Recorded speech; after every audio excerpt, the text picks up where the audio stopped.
Right now, we're going to have a discussion with Alex Buffett Rozek of the Learning by Giving Foundation. And I just want to mention how happy we are to be a part of the Learning by Giving Foundation's work in promoting philanthropy education across the country. It's been a program that fits beautifully here with the way we think about learning at Northeastern University, and it's been a lot of fun to partner with them on developing the video contest and thinking about where we can go further in the field of philanthropy education. So with that, I would like to invite Alex up to the podium, and he'll tell us more about the foundation and the contest. Oh, afterwards.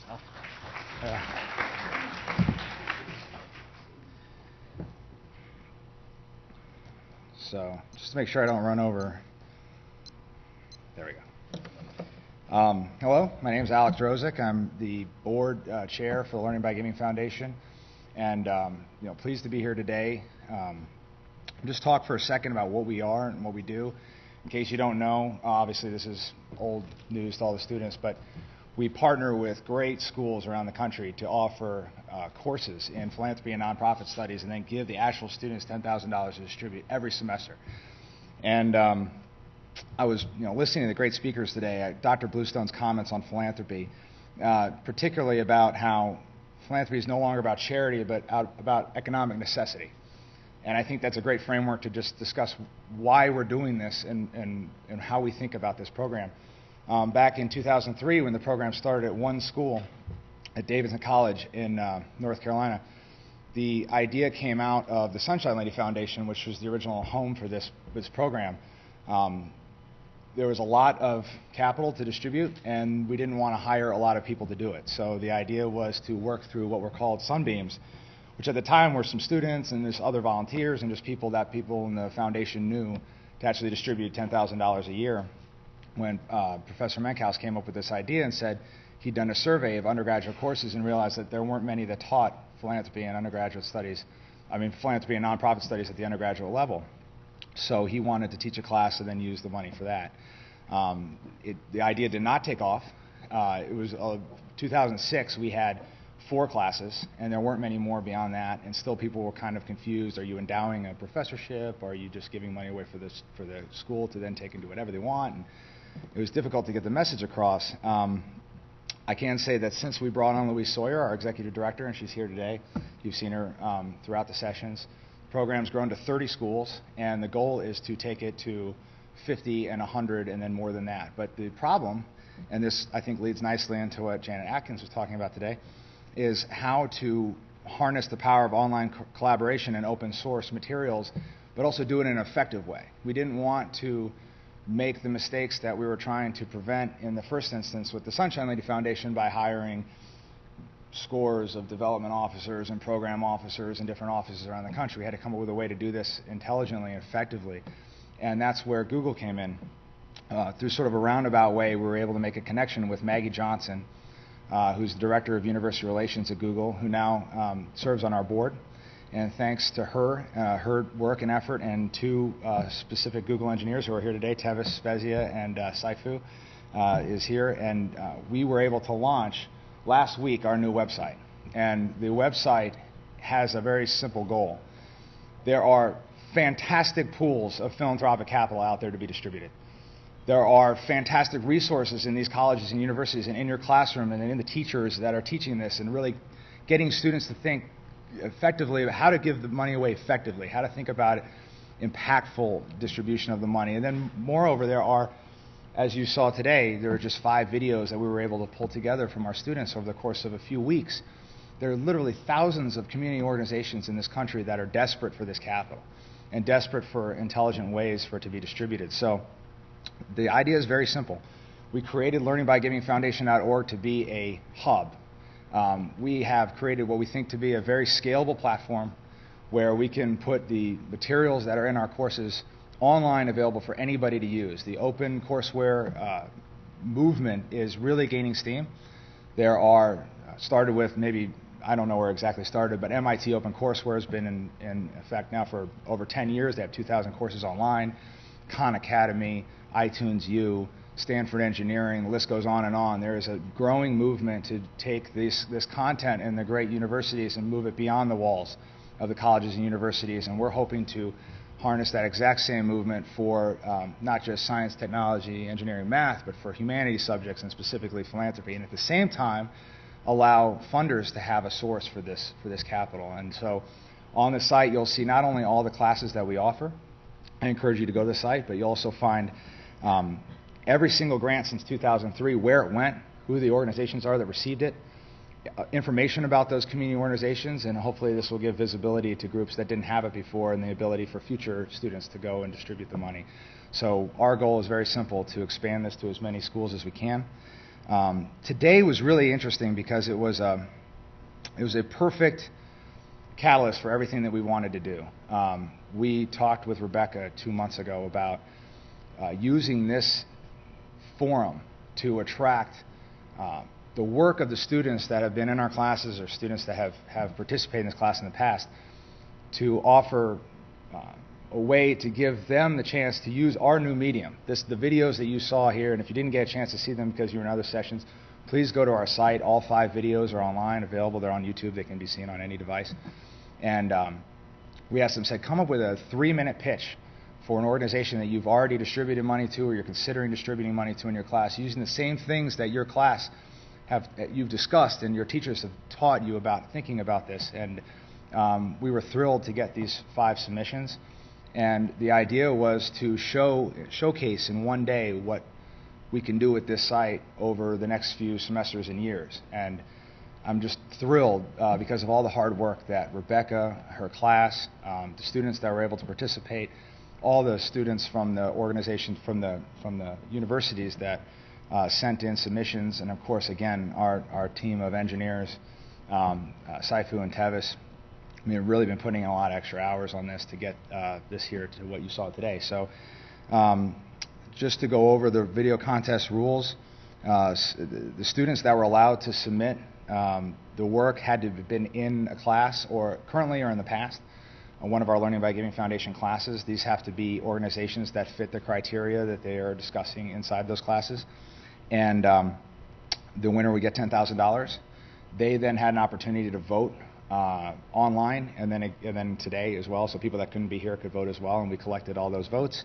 The votes are in, and I think at this point we'll just go ahead and announce the winner. So unless there are any questions, about learningbygivingfoundation.org or things that, sorry? Oh. Yeah. That's a great question.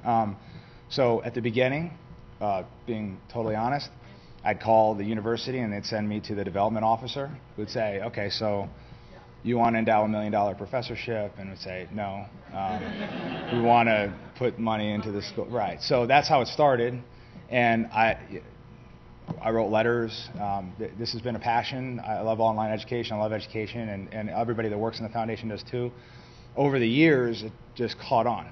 And there'd be an article written in some newspaper about a course that was actually giving away money, and it was kind of like an investing class. There were students who were actually giving money in the community, and then they would call. And so we got higher quality of submission, candidates to submit proposals over time.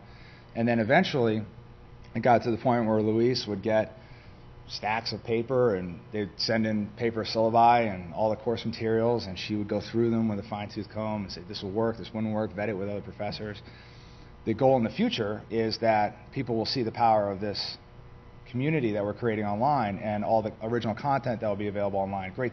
Our professors get great speakers, world-class speakers that come to their classes and discuss topics that aren't being discussed anywhere else. And we think we can draw speakers from the political arena, from business leaders, from world leaders, and make these materials available online for everybody to use. So in the future, we think it'll be a lot easier, and the goal is to use the school. There'll be an application. You can go online. This isn't live yet, but it will be shortly. You'll submit, if you're a professor, you'll sign in, you'll create an ID, you'll submit your class, all the materials that you would normally produce to be able to be in the course catalog, and then we'll look at it. And the criteria are pretty easy. We don't have any really harsh rules. We don't direct. We wanted to go into the community it has to be to a 501c3 eligible organization because we have to do that for tax purposes. And other than that, it's really up to the students. So, how do we get students? Now it's word of mouth, and hopefully it'll be online. Any other questions? Okay, so Mimi, our treasurer. Oh, before, sorry, I have something to give out. To our incredibly gracious host and wonderful organizer for the entire event, I have this for you, Rebecca, so if you would come up. Thank you.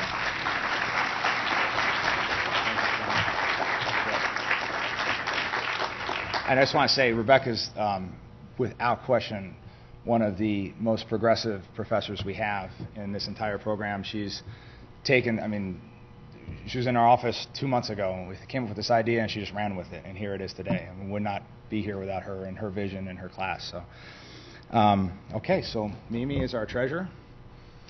She will hand out these checks. I have the fun job. So if there is a representative from the organization that I call out here today, please come up and accept a check and then stay on stage and we'll take a picture. So the winner of the $10,000 prize for the video contest is Mom's House. So if Mom's House is here.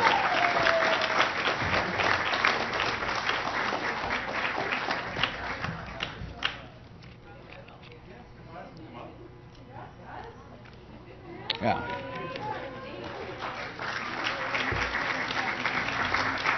Sorry. Oh, I'm sorry. This is the group from Binghamton. This is David Campbell. They're a wonderful professor. And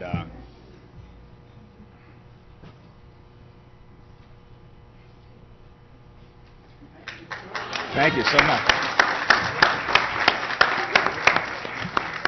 We'll give you a real check, too. Yeah.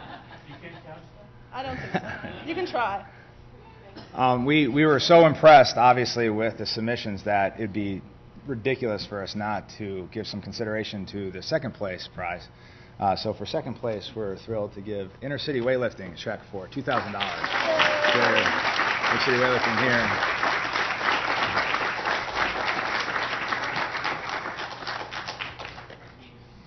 You want to gotta get your picture there.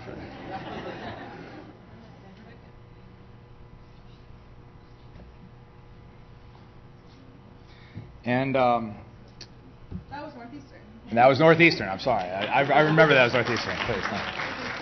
And of course, every submission was really powerful. So we are sort of breaking our own rules and decided to distribute $1,000 to each organization because we want everybody that took the time to participate in this program in its very first instance to be recognized for the work they did. Those were outstanding videos.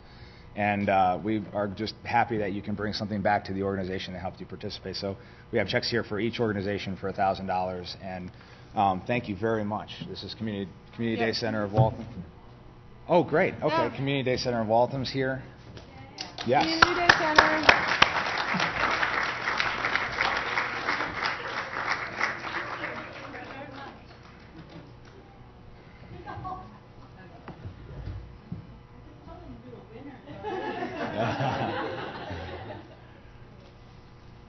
So thank you very much, because your submissions are going to help future students and viewers of the site really hopefully get some more exposure for your organization and be a part of the learning process going forward. So. We also have the Watson's Children's Center and Krista Moore House. I don't think we have any representatives from either, but...